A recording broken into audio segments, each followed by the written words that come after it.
part of the evaluation of the ground tests performed on corridor 4 and corridor 7. For the evaluation, the ground tests were performed in the cooperation of the project partners, but the evaluation for the evaluation on corridor 4, the Rail Cargo Hungaria was the responsible partner, and in corridor 7 the Port of Baja. Thank you for János for explaining the main theory of the desktop and ground tests, and I will say only some words about the theory of it.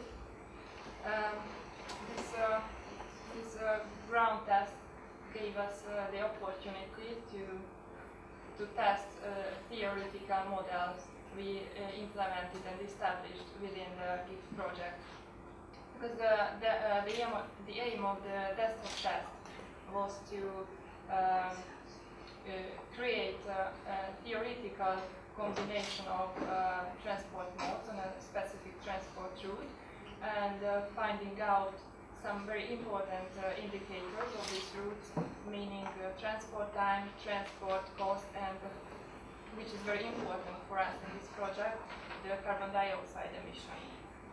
And by means of the ground test, we could test our theoretical model, and we could compare the real data with the theoretical indicators.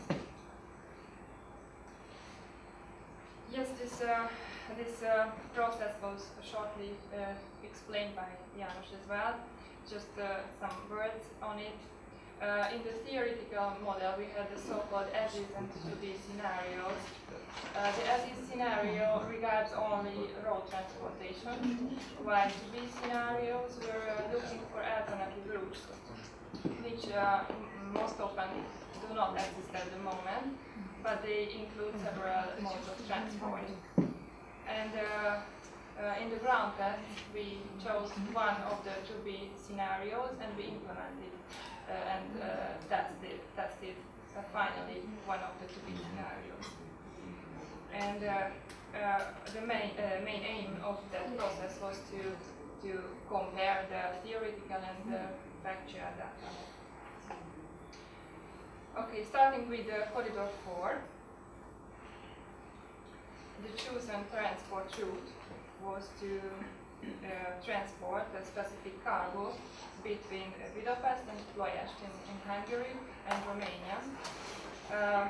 The final decision was to take one empty container. The ground test was performed between the 3rd and 6th of March in 2014. And starting with the as-is scenario, it means only road transport by truck between the origin and destination. Whereas the to-be scenario we chose to be implemented as well.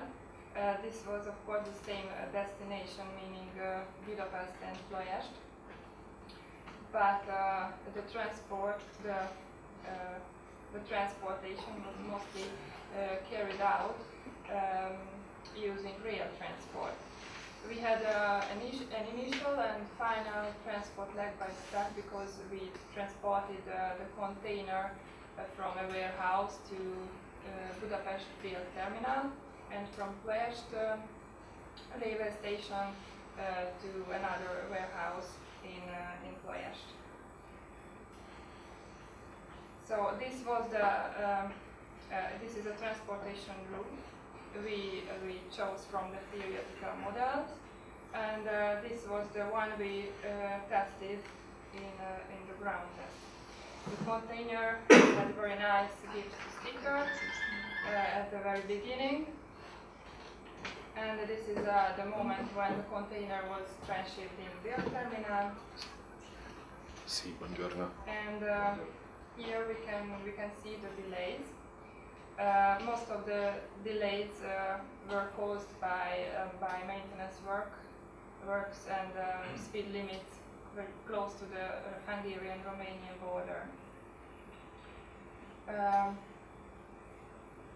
and this is the way back from Ploiești to Budapest, and the reasons for the delay were very the same, because we were very unlucky with this time because of the unexpected maintenance works on the railroad.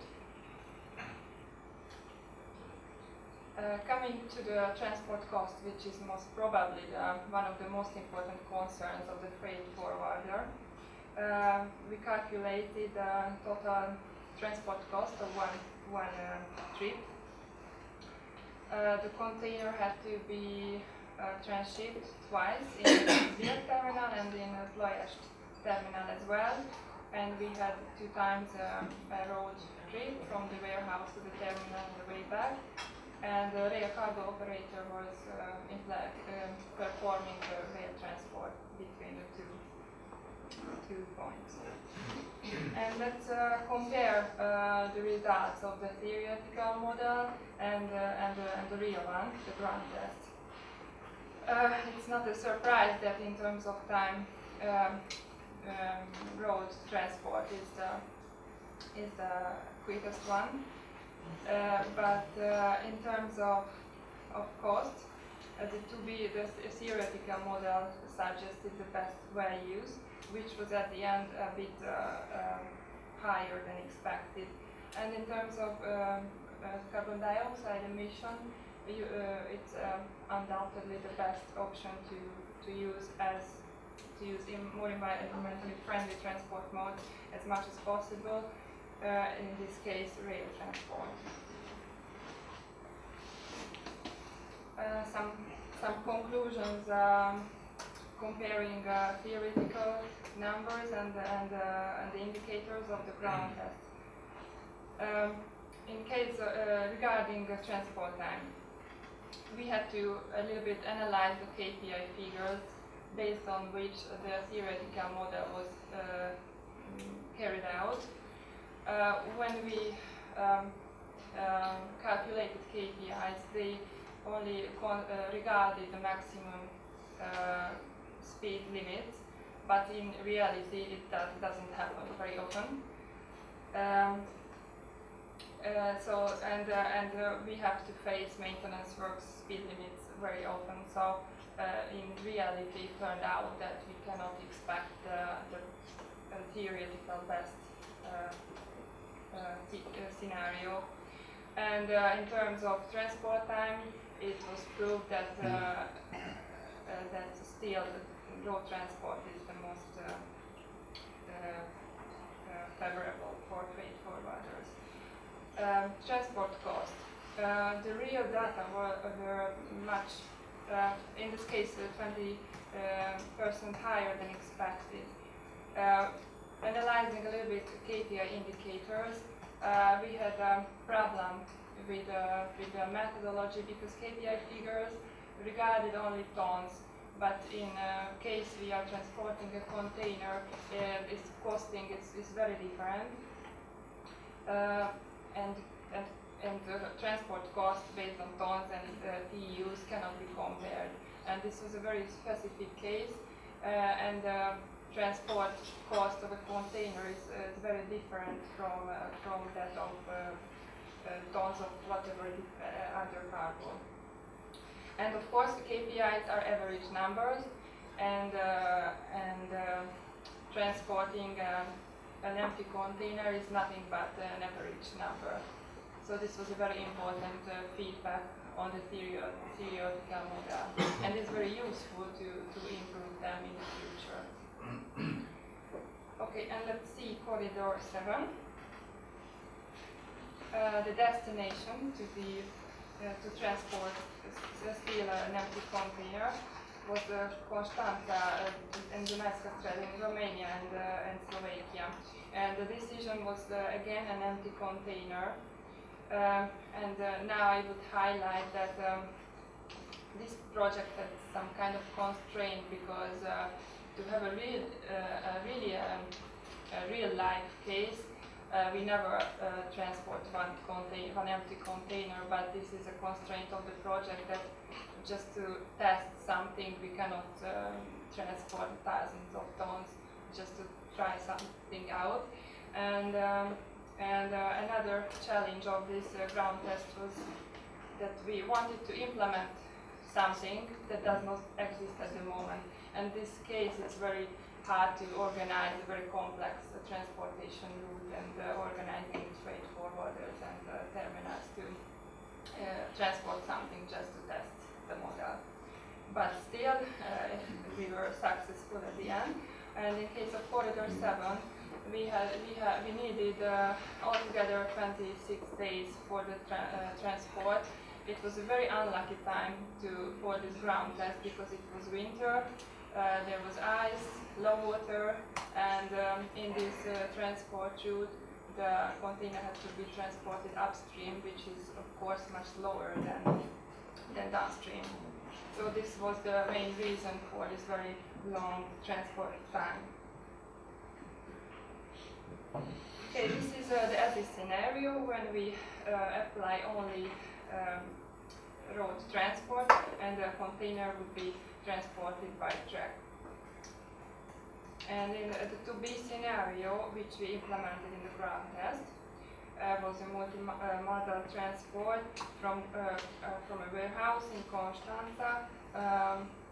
The container was transported on roads to the port of Constanza, and from that we used waterborne transport until Budapest Freeport, and from the Freeport to Budapest, a container was transported to Dunajska Streda on rails. So it was a very complex one, and by the way, not easy to implement. This is the moment when the container was transshipped in Constanza. Here, this is the arrival and transshipment in the Freeport of Budapest, and this is the arrival to the destination in Dunajska Streda. Let's see the delays. There was, as I mentioned, a very huge delay because of the very unfavorable conditions and navigation conditions.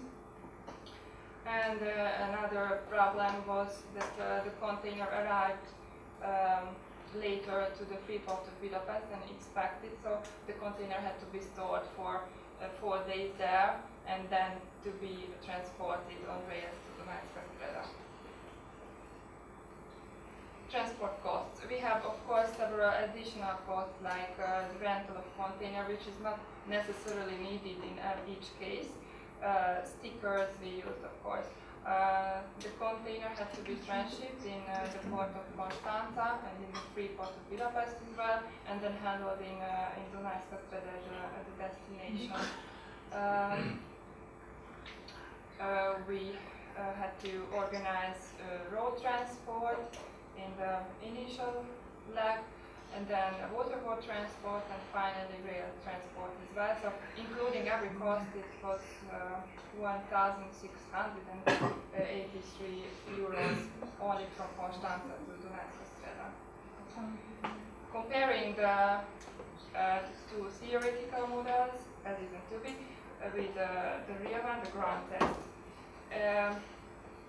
Still, as in other ground tests as well, transport time is the best in case of road transport.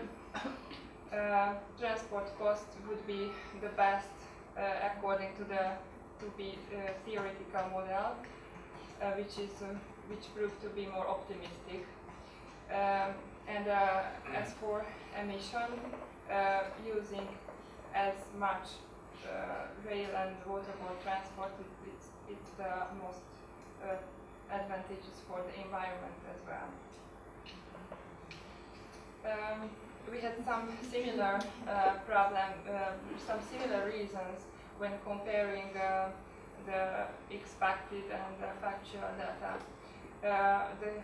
As for transport time, the delay was caused by the fact that in this case we said only upstream, while KPIs regarded both up and downstream speed as well. The winter navigation conditions were very bad in terms of low water and ice. and the container had to be stored in the freeport to Budapest for 4 days. For the difference in cost, the reason is very the same as that of the corridor 4. KPI figures have only average figures, and they didn't deal with the problem of TEUs.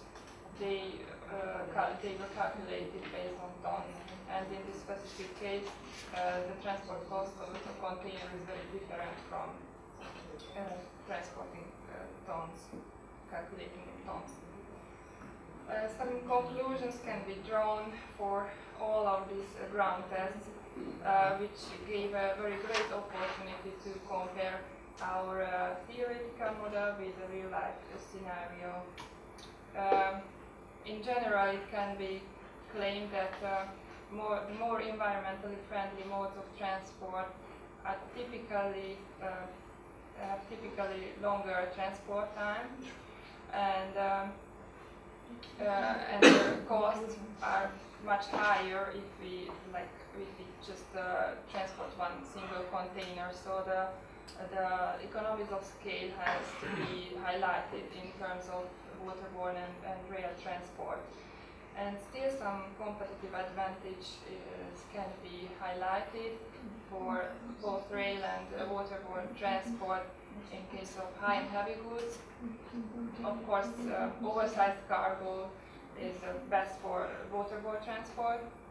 Dangerous goods, and it proved to be very advantageous for some companies operating in a just-in-time system to store their cargo for some days in ports, in terminals.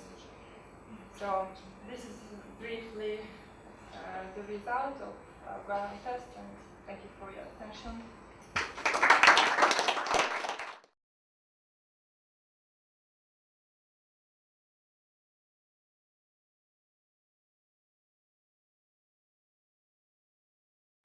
Mondok